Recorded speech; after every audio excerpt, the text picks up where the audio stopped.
Target batch actually एक fresh set of questions, कोई भी आपका वीक टॉपिक हो तो। और टारगेट बैच का इन जनरल भी जो सिलेक्शन ऑफ क्वेश्चंस है बहुत अच्छा है। मतलब जो डिफिकल्टी लेवल है, जैसे इजी मैं स्किप कर दिया था क्योंकि मेरा ऑलरेडी ठीक ठाक प्रिपरेशन था, तो इजी मैं स्किप कर देता था।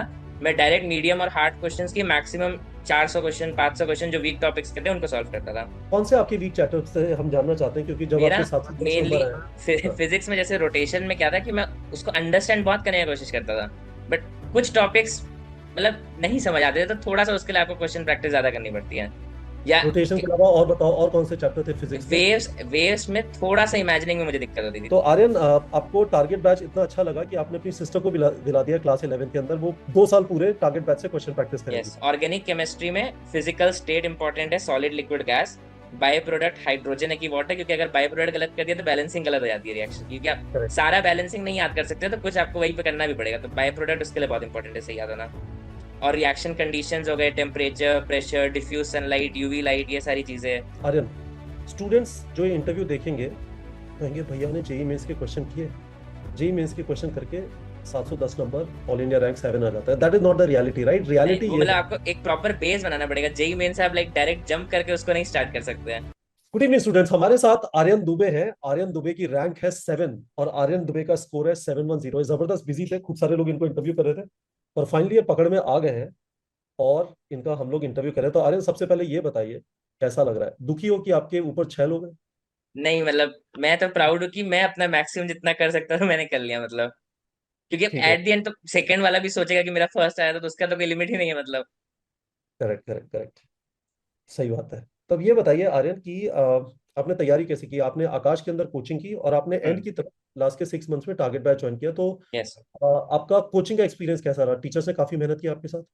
यस, सब हमारे प्रॉपर जैसे एक्स्ट्रा टेस्ट होते थे लास्ट 3 मंथ्स में, हमारे एवरीडे हमारे टेस्ट होते थे। ठीक है। तो मुझे एक चीज बताइए, आपको टारगेट बैच के बारे में आर्यन राज सिंह से पता चला? वो भी हाँ, same school same Banaras. Coaching था, तो उसी से मतलब वो हो गया एक, मतलब वो काइंड ऑफ आइडियल ही थे मेरे लिए, क्योंकि नाम सेम है, स्कूल सेम है, कोचिंग सेम है, तो वो भी आकाश में थे? हाँ, वो भी आकाश, सेम सेंटर थे, सेम स्कूल के थे और सेम नाम है। और वो भी एमएसएलई में और आप भी एमएसएलई में होने वाले हो, तो आपको अच्छे खासे रिसोर्सेज अवेलेबल होते होंगे। हम्म। जनरली जो बड़े कोचिंग्स होते हैं उनको समझ में आ जाता है कि these kids are doing really well, they work very hard on them, सारे रिसोर्सेज, सारे बेस्ट टीचर्स, सब कुछ उनको अवेलेबल हो जाता है। उसके बावजूद आपने लास्ट के 6 महीने के लिए टारगेट बैच ज्वाइन किया, उसका पर्पस क्या था? टारगेट बैच एक्चुअली एक फ्रेश सेट ऑफ क्वेश्चंस, कोई भी आपका वीक टॉपिक हो तो। और टारगेट बैच का इन जनरल भी जो सिलेक्शन ऑफ क्वेश्चंस है बहुत अच्छा है। मतलब जो डिफिकल्टी लेवल है, जैसे इजी मैं स्किप कर दिया था क्योंकि मेरा ऑलरेडी ठीक ठाक प्रिपरेशन था, तो इजी मैं स्किप कर देता था। मैं डायरेक्ट मीडियम और हार्ड क्वेश्चंस की मैक्सिमम 400 क्वेश्चन 500 क्वेश्चन जो वीक टॉपिक्स के थे उनको सॉल्व करता था।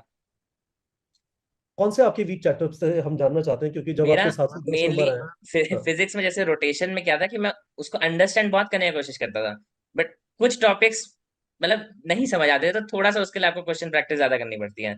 या रोटेशन के अलावा और बताओ, और कौन से चैप्टर थे फिजिक्स के? वेव्स वेव्स में थोड़ा सा इमेजिनिंग में मुझे दिक्कत होती थी, थोड़ी सी, मतलब उसके जो फेजर्स और पूरे वो सब थे, थोड़ा सा मुझे दिक्कत होती थी।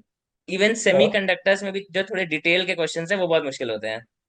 और केमिस्ट्री में बॉन्डिंग में एक्चुअली में इतनी ज्यादा थ्योरीज है कि वो कोई भी पर्टिकुलर थ्योरी से पूछ देते हैं तो जरूरी नहीं, जैसे ड्रैगोस रूल हो गया, तो ड्रैगोस रूल बहुत सारे टीचर स्किप कर देते हैं। तो ऐसे करके बहुत सारे छोटे छोटे रूल्स है, तो जब तक आप एक लाइक एक्सटेंसिव प्रैक्टिस नहीं करेंगे सारी चीजें कवर नहीं हो पाएगी। आर्यन ने लार्जली ये किया कि 10-12 चैप्टर उठाए जिनमें इनको तकलीफ होती थी, हालांकि बहुत ज्यादा तकलीफ होती नहीं होगी, but people who do well, they are very very conscious of their weaknesses, areas of improvement, और उन 10 चैप्टर से उठा के इन्होंने 5,000 क्वेश्चन सॉल्व कर दिए। बहुत जबरदस्त।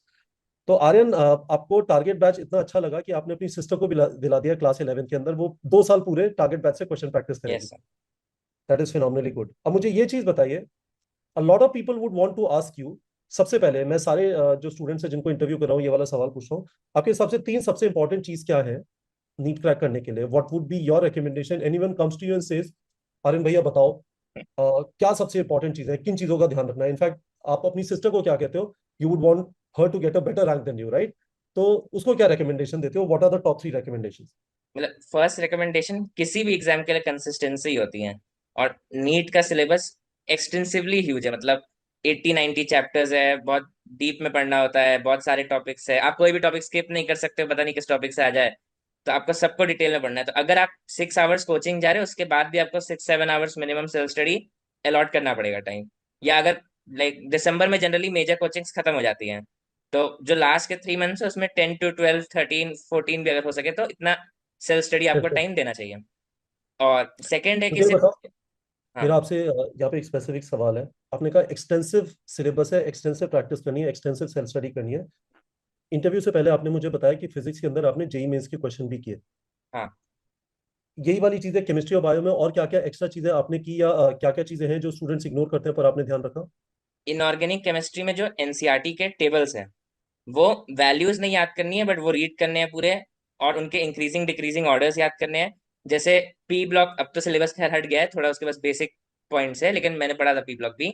तो पी ब्लॉक डी ब्लॉक में जो टेबल्स है उसके नीचे कई सारे दिए हुए हैं, जैसे कि alpha grays, allotrope of this, या ऐसे ऐसे पॉइंट्स दिए हुए हैं जो मेन टेक्स्ट में नहीं है।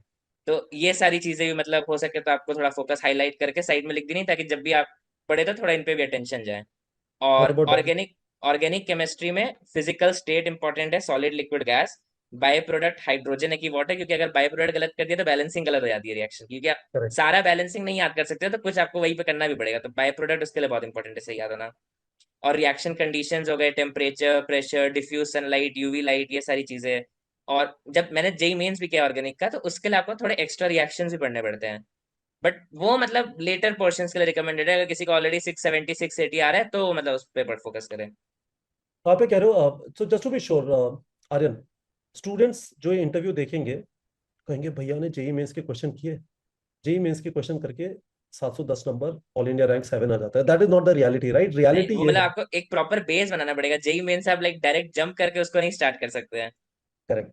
तो हम लोग का फोकस टारगेट बैच में, and I keep repeating it to students, एक बहुत बेसिक लेवल क्वेश्चन है जिसको हम्म। सोचो उसका नाम है 0.5 लेवल है ना? उसके बाद नीट लेवल है, और फिर हम कहते हैं इस नीट लेवल में आपको काफी सारे मीडियम और हार्ड भी मिल जाएंगे, यहाँ से हम्म। आपने प्रैक्टिस किया होगा काफी सारा। और इसके बाद जेई मेंस भी है, एग्जाम्पलर भी है, एच सी वर्मा भी है, नीट 2025 लेवल क्वेश्चंस भी है। बट ये आप सीधा यहाँ पे जंप कर गए तो आपको तो डर बैठ आप जाता है, वो you will not negative be और एबल टू कर देगा। डेवलप। नेगेटिव करेगा। बायो में किन चीजों के ऊपर आप कहेंगे कि ध्यान रखो? बायो में लाइन बाय लाइन 15 20 टाइम्स पढ़ना पड़ता है सारे चैप्टर्स। समरी पढ़नी पड़ती है क्योंकि बहुत सारे पॉइंट समरी में है, जैसे आर्चिस्पोरिया में प्लांट प्रोडक्शन में, तो मेन टेक्स्ट में वो कहीं भी नहीं है लेकिन समरी में वो दिया हुआ है। वैसे ही बायोडाइवर्सिटी में है, ह्यूमन फिजियोलॉजी के कई सारे चैप्टर्स में एक्स्ट्रा पॉइंट्स है जो समरी में दिए हैं, मेन टेक्स्ट में नहीं है। उसके अलावा अब 2025 से तो साइंटिस्ट वगैरह से भी पूछने लगा, तो वो भी थोड़ा मैंने पढ़ के गया था। तो इंट्रोडक्शन हो गया, साइंटिस्ट हो गया, वो सब हो गया, किसके क्या कंट्रीब्यूशंस है, या बेसिक उनके जो मेन मेन अवार्ड्स मिले वो सब मैंने थोड़े याद किए थे। और जो डायग्राम्स, एक्चुअली में डायग्राम्स की लेबलिंग में भी कुछ पॉइंट्स एक्स्ट्रा, जैसे मुझे याद है प्लांट किंगडम में बोला था कि fronds are found in brown algae, but जब आप डायग्राम देखेंगे तो उसमें रेड एल्गी में भी फ्रॉन्ट्स लेबल्ड है। तो ये सब ट्रू फॉल्स असर्शन रीजन के लिए ये सब चीजें भी थोड़ा ध्यान रखना पड़ेगा मतलब। या या अंडरस्टूड। तो पहली चीज ये हो गई, कंसिस्टेंटली पढ़ना है, जैसा आर्यन ने आपको बताया। बहुत ज्यादा वास्ट सिलेबस है, बहुत सारी चीजों को चुन चुन के छोटी छोटी चीजों के ऊपर हम्म। सवाल पूछते हैं, क्योंकि उसी एनसीईआरटी से 2006 से सवाल बनाए जा रहे हैं। एनसीईआरटी में सिग्निफिकेंट चेंज नहीं हो रहा, तो बेचारे कहाँ से बनाएंगे? They have run out of हाँ मतलब क्वेश्चन, तो ऑब्वियसली इधर उनको भी तो सेलेक्ट करना है, तो उनको कुछ तो करना पड़ेगा कि मतलब कोई सेलेक्ट हो कोई रिजेक्ट हो तो। या। तो इस चीज में मुझे ऐसा लगता है हमने टारगेट बैच में काफी अच्छा खासा काम किया हमने ना, हाँ। बिल्कुल है ना, लाइन बाय लाइन सब कुछ कवर कर दिया। ठीक है, this is the first thing, consistency. What is the second thing which is important to crack NEET? Second है कि सिर्फ थ्योरी अलग अलग जगह से नहीं पढ़नी है, उसको अप्लाई करने पे ज्यादा फोकस करना है। बार बार सेम टॉपिक को यूट्यूब से या अलग अलग टीचर्स से नहीं पढ़ना है बार बार। मेरे एक सवाल का जवाब दो आर्यन। आप कोचिंग गए, हम्म। 4 5 घंटे की कोचिंग है, वापस आए, हम्म। तो पहली चीज तो ये बताओ, सच्ची सच्ची बताना, कोचिंग में नोट्स लेते थे या सर कहते थे ये सब मॉड्यूल्स है तो मॉड्यूल से जाके पढ़ूंगा, या हम लोग कोचिंग तो में कोचिंग में एक्सटेंसिव लिखते नोट्स? थे पूरा। एक्सटेंसिव नोट्स लेते थे? हाँ, वो आप थोड़ी स्पीड बन जाती है लिखते लिखते, तो हम लोग सर के साथ ही मतलब जल्दी जल्दी लिख लेते थे। पर सर का चेहरा देखने का कोई मतलब नहीं है ना, मैं तो समझ रहा हूँ बाद में लिख लूंगा, बाद कभी हाँ। आता नहीं है, बाद हमेशा प्रैक्टिस के एक्सपेंस पे आएगा, you not be able to hmm. Practice enough. Correct. Yes. वापस आए, कितना टाइम लेते थे नोट्स वगैरह रिवाइज करने, जो क्लास में नोट्स लिए उसको रिवाइज वगैरह करने में, before you will get into question practice? Bio, अगर मैं बायो कर रहा हूँ तो मैं 20 मिनट्स में एक बार नोट्स रिव्यू करूंगा, 30 मिनट्स उसका एनसीईआरटी का वो पोर्शन, और जो पीछे के, जैसे एक दिन में तो 4 5 पेज ही कवर होता है, तो वो 4 5 पेज, और पीछे का जो 4 5 पेज है एक बार उसको मतलब देख लिया। फिजिक्स में बस फटाफट डायग्राम्स, फॉर्मूलेस, एक्चुअली फिजिक्स में रिवाइज नहीं करता था मैं, टीच करने का उसको मतलब प्रैक्टिस करता था, कि मैं खुद ही को पढ़ाने का थोड़ा प्रैक्टिस करता था, उससे थोड़ी चीजें ज्यादा समझ आती हैं। सर, केमिस्ट्री में अगर इनऑर्गेनिक पढ़ाओ तो 1 आवर लग जाता है सारी चीजें याद करने में, ऑर्डर्स याद करने में। फिजिकल 5 10 मिनट्स में हो जाता है रिवाइज। ठीक है, और उसके बाद you will jump into question practice, और हाँ जो भी उस दिन पढ़ाया टॉपिक वाइज वो क्वेश्चन प्रैक्टिस कर डाले। ऐसा हाँ नहीं है कि आप चैप्टर के एंड होने का वेट करोगे, राइट? हाँ, वो मतलब चैप्टर के एंड में भी करना है, बट साथ साथ भी मतलब सॉल्व करना है। क्योंकि चैप्टर के एंड का वेट करेंगे तो नया चैप्टर चालू हो जाएगा, बेमतलब में हाँ, फिर बैकलॉग होगा, आप ज्यादा तो प्रैक्टिस कर नहीं करेंगे। पाएंगे अगर आप साथ साथ नहीं करेंगे तो। अब यार एक चीज और बताओ, आप है ना बिल्कुल क्लासिकल वे बता रहे हो तैयारी करने का, कि it requires daily effort, consistent effort चाहिए, थ्योरी पढ़ी, घर पे आके क्वेश्चन प्रैक्टिस किया। What do you think about all of these thing, जहाँ पे शॉर्टकट के अंदर इंजेक्शन फॉर्मेट में आपको सिलेक्शन कराने का प्रॉमिस किया जाता है, one shots, marathon? These are not श- यूजफुल, राइट? इस तरह से अब तैयारी नहीं होती, राइट? जब 25 लाख 22 लाख दे रहे, 30,000 सेलेक्ट हो गए, तो शॉर्टकट होता तो सभी सेलेक्ट हो जाते हैं। ऐसे शॉर्टकट मतलब नहीं होता है ऐसे कोई। बिल्कुल भी नहीं है शॉर्टकट। मैं स्टूडेंट्स को बार बार बोलता हूँ कि यदि आपको बहुत अच्छा कोई चैप्टर आता है तो उसका वन शॉट देखने की जगह आप उसके पहले क्वेश्चन प्रैक्टिस कर हम्म। लो, और उसके बाद जो गलत हो रहे हैं उनकी स्पेसिफिक थ्योरी कर लो, तो उसमें घंटे बचाएंगे रादर देन वॉचिंग एवरीथिंग, इसकी बजाय हाँ, कि क्योंकि सारी अगर चीज आपने को वन एक शॉट भी में। बार पढ़ा है तो 10 घंटे के वन शॉट में 4-5 घंटे का चीज है, तो आपको ऑलरेडी मतलब पता था। आप पूरा टाइम वेस्ट क्यों करोगे देख के। और यदि आपको आता नहीं है तो आपको वन शॉट से आएगा नहीं, क्योंकि आने के लिए वन तो शॉट ज्यादा से करना आप पड़ेगा। समझ नहीं सकते हो एक बार में, थोड़ा आपको टाइम देना पड़ेगा समझने में। मतलब ऐसे शॉर्टकट नहीं यूज कर सकते, एक हफ्ता पहले नीट के बैठे वन शॉट ऐसे नहीं कर सकते। करेक्ट। अब फाइनल आपने दो रिकमेंडेशन दे दिया, कंसिस्टेंट रहना है, रेगुलर क्वेश्चन प्रैक्टिस करना है, what is the third thing? Maximum test देने हैं। दो रीजन है। सबसे इजी जो मेथड ऑफ रिवीजन है वो टेस्ट ही होता है। करेक्ट। और जैसे मैं अगर अपना शेयर करूँ एक चीज, तो 15-20 मिनट्स में ओएमआर भरी थी, और मैं लास्ट में भरता हूँ ओएमआर। पूरे वो मुझे सबसे सही वही सूट करता है, तो पूरे 180 में लास्ट में भरता हूँ। तो उतनी प्रैक्टिस नहीं रहती, तो मेरे से फीलिंग एरर हो जाता। तो जब तक आप प्रैक्टिस नहीं करेंगे, आप माइंड को शांत रखना नहीं सीखेंगे, आप कभी भी अपना बेस्ट नहीं दे पाएंगे मतलब एग्जाम में। तो फाइनल डे थोड़ा देखा देखा लगे, उसके लिए आपको डेली एटलीस्ट 3 मंथ्स पहले से तो टेस्ट देना मतलब शुरू कर देना चाहिए। और आपने हमारा थ्री राउंड मेथड भी अप्लाई किया पेपर के अंदर? हाँ हाँ। सबसे पहले जो जैसे 15 सेकेंड्स 10 सेकेंड में जो क्लिक कर गया पहले वो, फिर जो थोड़े डायग्राम बनाने वाले या सोचने वाले वो लास्ट में, जो नहीं फिगर आउट हो पा रहे या 2-3 ऑप्शंस पे डाउट है वो वाले। तो आर्यन याद करो जरा, बताओ राउंड वन में कितने क्वेश्चन हो गए थे, राउंड टू में वन कितने वन हुए? Sixty 160 approx one round one में हो सिक्सटी गए राउंड थे। वन में हो गए थे, तो इसका मतलब राउंड वन का मतलब ये था अटकना नहीं है, क्वेश्चन क्लिक कर हाँ, जाएगा आपको। इसका मतलब ये नहीं है कि क्वेश्चन 10-15 सेकंड में हो जाएगा, इसका नहीं मतलब मतलब 10-15 सेकंड में आपको सॉल्व नहीं, समझ आ जाना चाहिए कि करना समझ क्या आ है। जाना चाहिए। बिल्कुल, रूल यही है, 10-15 सेकंड में समझ में नहीं आ रहा तो go forward and come back to that hmm question. सबसे पहले जो तो 10-15 सेकंड में समझ में आ रहे हैं, 180वें क्वेश्चन तक पहुंच के वो सारे इकट्ठे कर लो। गाइस मैं हम्म आपको कॉशन कर देना चाहता हूँ, आपके सामने रैंक 7 बैठा हुआ है, इसके 160 हुए राउंड वन में, है ना?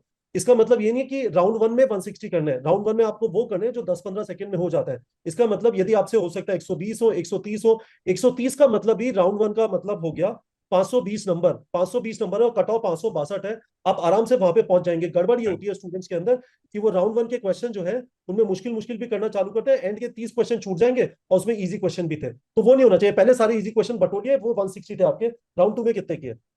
17। और राउंड थ्री में 3। 3 क्वेश्चन जो डाउट थे उनपे। ठीक है, कौन से जो दो क्वेश्चन गलत हुए वो कौन से राउंड वाले गलत हुए? एक तो राउंड वन में मैंने लाइसोजाइम वाला कर दिया था, वो मेरा गलत हो गया, एक्सप्लेन नॉट एक्सप्लेन में। और राउंड एक्चुअली नेचुरल सिलेक्शन वाला मैंने कर दिया था, राउंड वन में टिक कर दिया था पेपर में। बट उसमें पता नहीं कि मुझे अंदर से लग रहा था कि मैंने गलत किया, तो राउंड थ्री मैंने चेंज कर दिया। तो ये बताओ, आपके दोनों क्वेश्चन बायो में गलत हुए, बायो हाँ, को हायर वेटेज मिलता है, यदि आपके दोनों बायो में गलत नहीं होगी, लेट्स से फिजिक्स में गलत हुए होते, आपकी रैंक 7 की जगह क्या होती? फोर्थ हो जाती। तो फर्क नहीं पड़ता, दोनों पे इंस्टेंटली मिलता है, हाँ राइट? मतलब वो तो एट द एंड तो टॉप 50 सब सेम ही, टॉप 100 भी सेम ही हो गए।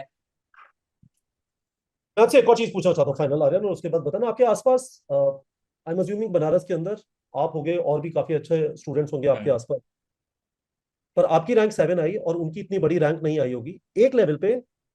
What was that x factor which was working for you and did not work और did not exist in them? I mean जो एक एक्स फैक्टर जिसको कहते हैं वो वही है कि खुद पे बिलीव रखना, क्योंकि पढ़ लेते सब है मतलब एट द एंड सभी अपना सिलेबस कंप्लीट कर लेते हैं। मेन है उसको कौन माइंड को कंपोज रख के काम रख के अप्लाई कर पाता है। जैसे कोई भी क्वेश्चन देखा नहीं हो पाया तो उससे नर्वस नहीं होना है। या थोड़ा बायो में आप एकदम से बहुत ज्यादा रिकॉल करने जाएंगे, कभी कभी नहीं हो पाती चीजें रिकॉल। तो मतलब ये नहीं होना कि भूल गया, नर्वस हो गया, कि जो आ रहा है वो भी गलत कर दिया, जो हो सकता था बाद में याद आता वो भी नहीं याद आया। तो माइंड को शांत रखना है और ये बिलीव करना है कि मैंने 2 साल पढ़ा है, तो मैं सॉल्व करूंगा तो मुझसे चीजें होगी। अरे मुझे एक चीज बताओ, आपकी कुछ और हॉबी भी है किसी और चीज में भी आप बहुत अच्छे हो, बस आप फिजिक्स केमिस्ट्री बायो में ही बहुत अच्छे हो? चेस मैं खेलता था 10th तक, लेकिन थोड़ा 11 12 थोड़ा छूट गई चीजें। मैं आपको बताता हूँ, मैं आपको परेशान करने के लिए सवाल नहीं पूछ रहा। आई टेल स्टूडेंट्स, जैसे मेरा रैंक 1934 होता था आईआईटी के अंदर, I went to IIT Delhi, है ना। मेरा को फाउंडर है, उसका रैंक 44 होता था, he went to IIT Bombay. तो I was not this good in anything else. इसका मतलब यह है कि मुझसे क्रिकेट खिलवा लो, मैं क्रिकेट खेलता था, मैं फुटबॉल खेलता था, but I was not amongst the top 2000 in the country, right. तो लोगों को ये समझना पड़ेगा कि इतना जो एफर्ट है, if you want to play the top game, getting selected in NEET is playing a top game. यदि वो टॉप गेम क्रिकेट है तो उसके अंदर भी यदि आप टॉप 100 टॉप 50 टाइप हो तो you will be fine, don't study for NEET. But यदि आपको नहीं पता कि आप किसमें छक्का मार सकते हो, तो आर्यन उसी चीज में छक्का मार सकता था जिसमें उसने मारा है, मैं भी उसी चीज में छक्का मार सकता था। आपको नहीं पता कि आप किसमें छक्का मार सकते हो, physics chemistry biology is a great option. Aryan is a superstar. मतलब आर्यन सब जगह पे होर्डिंग लगे हुए हैं, आपके बनारस में नहीं लगे हुए? अब तो लग गए, अब तो बहुत जगह लग गए। बहुत सही था। अभी क्या हुआ, उपलक्ष्य का मैंने इंटरव्यू लिया था एग्जाम होने के बाद। तो उसके बाद मैं गया वहां पे, जयपुर का रहने वाला है, मैं भी और जयपुर का उसका रहने तो वाला पूरे राजस्थान में लगे हुए हैं। तो बहुत ही फिनोमिनल था। तो मैं अपने पेरेंट्स के साथ ड्राइव कर रहा था, मैंने कहा देखो उपलक्ष्य के लगे हुए हैं, ये हमारे यहाँ से इसने क्वेश्चन प्रैक्टिस किया था। कहते हैं अच्छी बात है। Excellent Aryan, wonderful talking to you. अपने पेरेंट्स को मेरा रिगार्ड दीजिएगा। I will okay sir. Interact with your sister hopefully. हम लोग का अब सीधा सा टारगेट हो गया, टॉप 6 रैंक चाहिए उसे, है ना। मतलब नहीं है कि घर में किसी की साथ आ गई है तो उससे ज्यादा नहीं आ सकती, ऊपर मेरा स्कोप जब है। से आया है वो थोड़ी ज्यादा नर्वस होगी, तो उसने अपना स्टडी आवर्स बढ़ा दिया है। Thank you so much, Aryan. Give my regards to your parents. And when you come to AIM study for your counseling, you should definitely come to our office. हमारा office am sure study sir. से 3 kilometre दूर है।